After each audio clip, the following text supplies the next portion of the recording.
आयुष्यात एक गोष्ट लक्षात ठेवा, कुठलीही गोष्ट, कुठली लहान असो मोठी असो काही असो, ती प्रत्येक गोष्ट करत असताना बाकी कोणाला दिसो नाही दिसो, समोरच्याला दिसो नाही दिसो, माझ्या मित्राला, माझ्या स्नेहांना, माझ्या घरच्यांना, माझ्या आप्तेष्टांना, माझ्या सेवेकरांना दिसो नाही दिसो, पण माझ्या भगवंताला दिसते हे गोष्ट लक्षात ठेवा. माझा भगवंत सगळीकडून बघतोय. त्रिभुवनामध्ये त्याचे डोळे विस्तारलेले आहेत.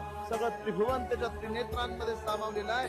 तो भगवंत सगळ्या बाजूंनी आपल्यावर लक्ष ठेवून असतो. त्यामुळे तुमच्या चांगल्याचा तो न्याय करेल, वाईटाला शासन करेल, हेही लक्षात ठेवा.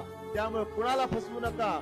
कुठल्या व्यक्तीला, कुठल्या विशेष करून कुठल्याही व्यक्तीला सांगतो, कुणालाही फसवू नका. कारण आपण जर फसवत असू तर आपण देखील एक दिवस फसू. हे स्वामी वाक्य आहे. स्वामी महाराज सगळ्यांकडे नजर ठेवून आहेत. सगळ्यांवर त्यांची नजर आहे. स्वामी बघतायत. ह्या वाक्यावर ठाम राहा. महाराज कल्याण करतील म्हणजे करतील.